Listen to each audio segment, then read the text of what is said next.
11월 24일 수요일 매일 성경 묵상을 시작합니다. 오늘 함께 나눌 말씀은 사사기 10장 1절에서 18절 말씀입니다. 사사기 10장 1절에서 18절 말씀을 제가 봉독합니다. 아비멜렉의 뒤를 이어서 이사갈 사람 도도의 손자 부하의 아들 돌라가 일어나서 이스라엘을 구원하니라. 그가 에브라임 산지 3일에 거주하면서 이스라엘의 사사가 된 지 23년 만에 죽음에 3일에 장사되었더라. 그 후에 길르앗 사람 야일이 일어나서 22년 동안 이스라엘의 사사가 되니라. 그에게 아들 30명이 있어 어린 낙이 30을 탔고 성읍 30을 가졌는데 그 성읍들은 길르앗 땅에 있고 오늘까지 하봇 야일이라 부르더라.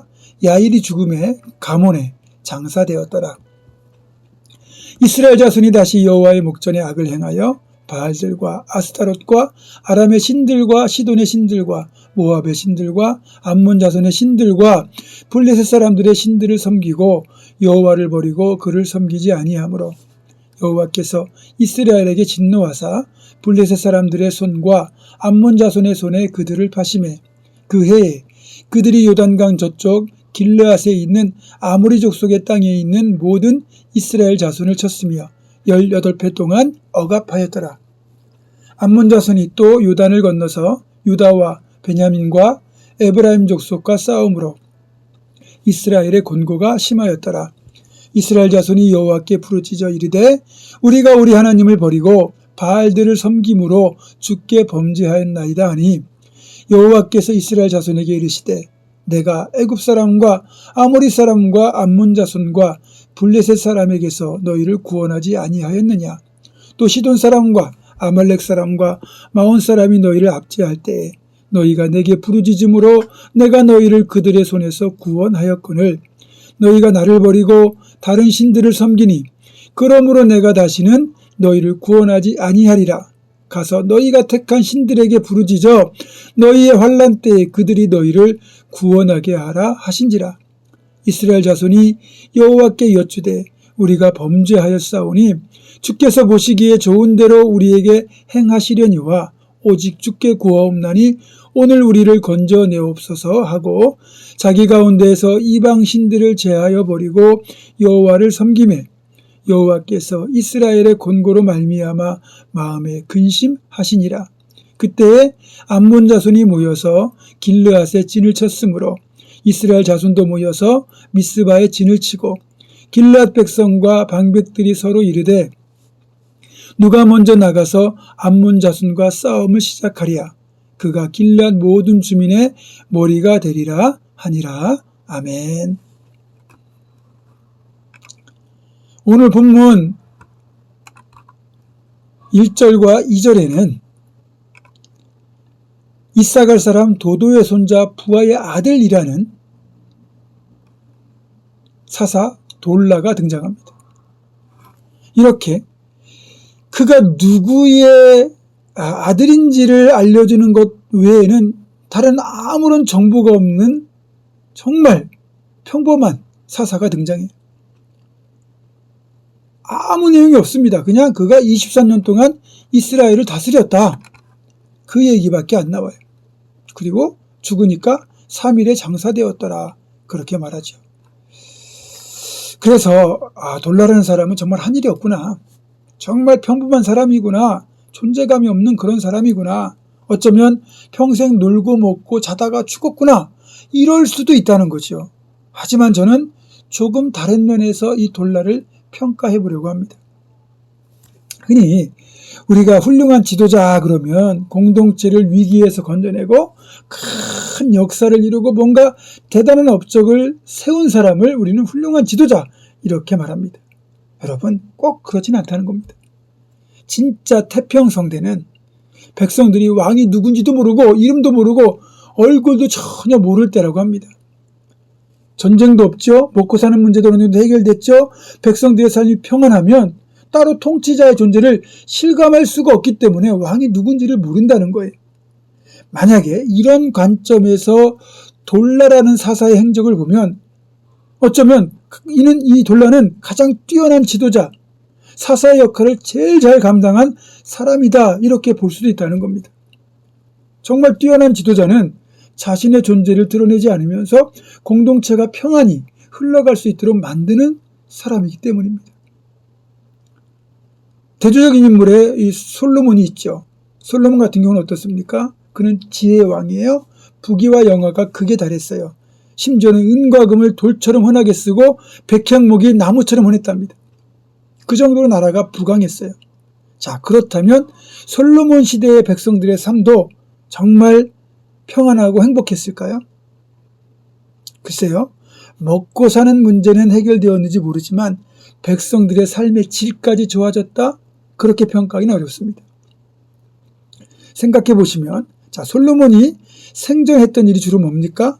7년 동안 성전 건축하지요. 13년 동안 왕궁 건축하지요. 그리고 이스라엘 주요 지역마다 국고성과 수비성을 쌓는 일을 정말 많이 했습니다.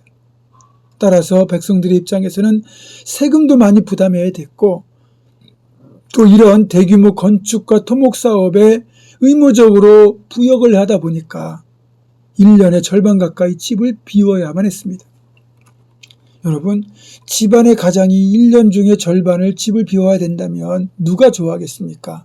또 지금처럼 이런 장비가 갖추어지지 않은 그 옛날 건축이나 토목 사업을 할 경우 아무래도 일도 고되고 무겁고 단단한 것을 취급하다 보면 다칠 위험도 크고 생명을 잃을 위험도 큽니다.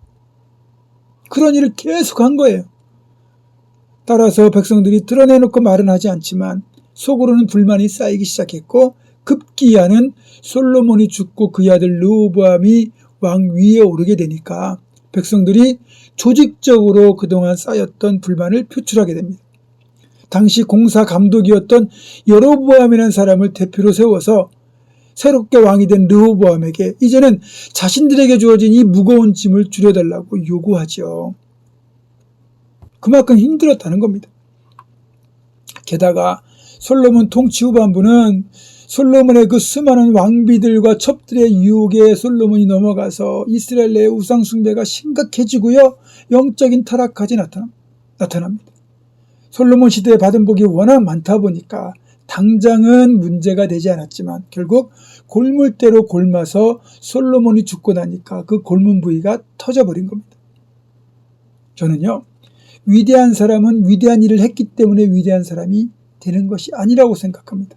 진짜 위대한 사람은요, 평소에도 그의 존재감을 잘 느끼지 못할 정도로 완벽하게 자신의 일을 감당하는 사람이에요. 그리고 자신이 퇴장한 이후까지 철저히 준비하는 사람이에요. 그러니까 그 사람이 있을 때는 워낙 일을 잘하기 때문에 그 사람이 일을 잘하는 것 자체를 눈치 못할 정도로 완벽하게 해내는 거죠. 그래서 그 사람이 있을 때는 모르는데 없으면 결국은 표시가 나는 그런 사람이 되는 거예요. 제가 예전에 말씀드렸는데 미국에서 포도나무 교회라는 그 교회 목회하시는 그 최혁이라는 목사님이 계신데 음악 목회를 하시거든요. 이분이 이제 찬양 인도할 때 지금은 다 이렇게 컴퓨터로 해가지고 이렇게 PPT로 화면을 띄워주잖아요. 근데 지금은 그렇지만 예전에는 이 투명한 비닐 필름에다가 그 매직으로 글씨를 써서 화면으로 이걸 띄워주는 OHP라는 오버헤드 프로젝트라고 하는 그 기구를 이용했어요. 이제 찬양할 때마다 이걸 섬겨주는 자매가 있었답니다. 평상시 집회할 때는 이 자매가 이 일을 얼마나 잘했는지 몰랐다는 거예요. 그런데 이 자매가 유학을 마치고 한국으로 돌아간 뒤에 다른 분이 이제 이 OHP 그 가사를 맡아서 섬기게 되었는데 실수를 자주 하시는 거예요. 그제야 이전에 이 OHP를 섬겨주던 자매가 얼마나 이 일을 잘했는지를 절감했다고 합니다. 워낙 잘하면 평소에는 존재감이 느껴지지 않습니다. 그렇게 보면 돌라라는 이 사사야말로 가장 위대한 사사였는지도 모릅니다. 여러분도 그래요. 여러분 평소에 존재가 없는 것처럼 느껴지지만 여러분이 잘 섬겨주셔서 그런 겁니다. 하나님 앞에는 다 위대한 인물인 거죠. 그래서 혹 누가 여러분 몰라준다고 너무 서운해하지 말고 인정해주지 않는다고 해서 아쉬워하지 마십시오. 하나님은 여러분을 이미 위대한 성도 사역자로 인정하고 계세요. 그렇게 정말 평상시 드러나지 않지만 정말 맡은 일을 최선을 다해 완벽하게 해냄으로써 정말 하나님 앞에 위대하게 쓰임받는 우리 모두가 되기를 주님의 이름으로 축원합니다. 기도하겠습니다. 고마우신 하나님, 돌라처럼 이름도 없고 빛도 없고 존재감도 없는 것 같은데 사실은 가장 위대하게 하나님의 일을 감당한 하나님의 사람이었음을 우린 다시 한번 생각합니다. 하나님, 우리 모두가 그런 돌라 같은 정말 평상시 드러나지 않지만 가장 아름답게 하나님의 일을 감당하는 그런 위대한 하나님의 사람이기를 원합니다. 우리가 그렇게 쓰임받기를 간절히 소망하오며 예수님의 이름으로 기도하옵고 이제는 우리 주 예수 그리스도의 은혜와 하나님의 사랑과 성령의 교통하심이 평상시 그렇게 내가 얼마나 잘 섬기는지 드러내지 않지만 하나님 앞에 정말 완벽하게 맡긴 일을 감당하여 위대하게 쓰임받을 것을 결단하는 사랑 모든 성도들, 이들의 결단과 섬김과 사역과 가정과 생업과 앞날 위에 지금부터 영원토록 함께 하시옵기를 간절히 축원하옵나이다. 아멘.